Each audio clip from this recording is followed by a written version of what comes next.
Hi guys, this is just going to be a quick video review of the 7 principles of the Constitution, as well as anything that you will need to know for the quiz. Let me share my screen. All right. So hopefully you can see that. All right. So the 7 principles of the Constitution are popular sovereignty, republicanism, separation of powers, checks and balances, federalism, individual rights, and limited government. Those are 7 principles of the Constitution.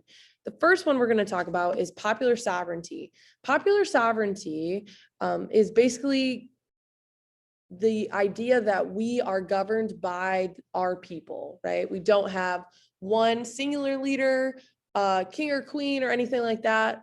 We are governed by the people. The power is given to the people through our government. So if we're looking at our worksheet that I have attached to Google Classroom, that is number 4, okay? Government by the people, popular sovereignty is number 4.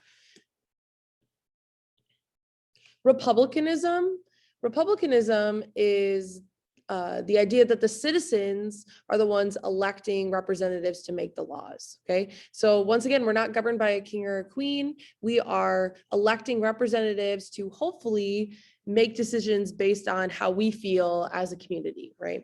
That is republicanism. So if we're looking at our worksheet, that is number 1. Number 1 is republicanism because it says citizens elect representatives to make the laws. Separation of powers. This is pretty simple. We separate our government into 3 branches: the legislative, the executive, and judicial. We are separating those into 3 branches to make sure that one branch does not have more power than the other, but that it's shared among all 3. So if we're looking at our worksheet, the separation of powers goes with number 5 because it says dividing the government into 3 branches, and that is what separation of power literally separates the power into those 3 branches, similar to 3 branches on a tree. Checks and balances. Checks and balances are basically different ways that each branch can make sure or limit the power of the other branches to make sure, once again, that one branch is not more powerful than the other. This is what checks and balances does. So, for example, the executive branch, the president, can veto any power or any bill that comes across their desk, saying that they should not pass this bill in Congress, to make sure that Congress is not making a bulk of the decisions, right? It has to go through the executive branch as well. So just little things to make sure that these branches of government are not outweighing each other in power. So if we're looking at our worksheets, number 2 says each branch can limit the power of the other 2. That is checks and balances. Federalism. Federalism is dividing the power between both the federal government and the state government. So in our country, there are federal laws and state laws, and some laws that are shared between both governments, right? For example, the federal government makes all the money, like actually creates the money, and deals with signing treaties and any other affairs that can happen with other countries.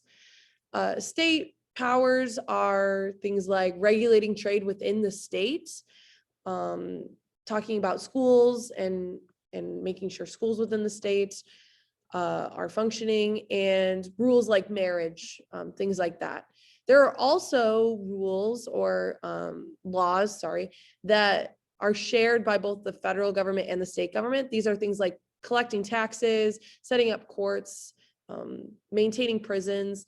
These are shared powers. So federalism, if we're looking at our worksheet, is number 6, because number 6 says dividing power between the federal government and state governments. That's exactly what federalism is, right?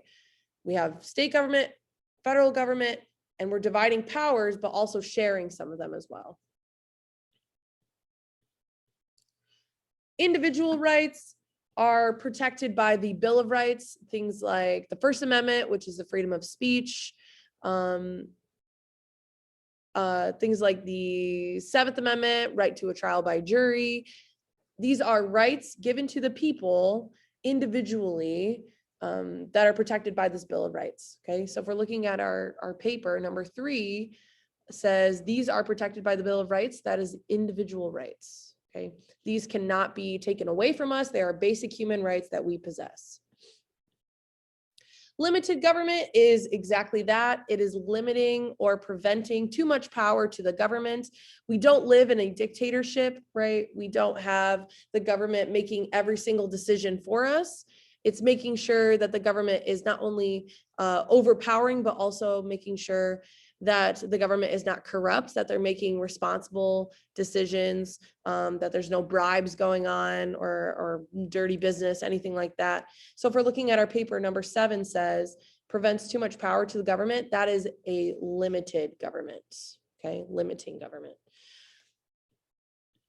Okay, so that is all of the principles. Let me stop sharing my screen. Okay. That is all the principles of the Constitution. Now I'm going to go to that second part of the worksheet. Once again, this is in Google Classroom. That talks about some other things besides the principles. So number 8 says the Declaration of Independence mentions that people have unalienable rights. What are unalienable rights? If we look at those rights protected by the Bill of Rights, we will see those as unalienable rights, rights that cannot be taken away, that are so important to us that we cannot let them be taken from us. We need to protect them. So unalienable rights are rights that cannot be taken away. It talks about in the Declaration of Independence, the right to life, liberty, and the pursuit of happiness. Those are unalienable rights. Those are examples of rights that are so, so important to us. Number 9 says, in order to safeguard individual freedoms and liberty, the Anti-Federalists insisted upon the Bill of Rights. Okay, so the Anti-Federalists, their whole goal was to make sure that these individual rights, right, someone say unalienable rights, are protected in our Constitution. That was super, super important to them. We didn't want a government that could bypass or get rid of those rights. The Anti-Federalists insisted upon putting in a Bill of Rights. Number 10, who believed in a strong central government that shared powers with the states? These are the Federalists. Okay, they wanted a strong central government which also shared powers with the states, right? These are people like Alexander Hamilton, John Jay, James Madison, people like that. Those are the Federalists. Number 10, which document replaced the Articles of Confederation?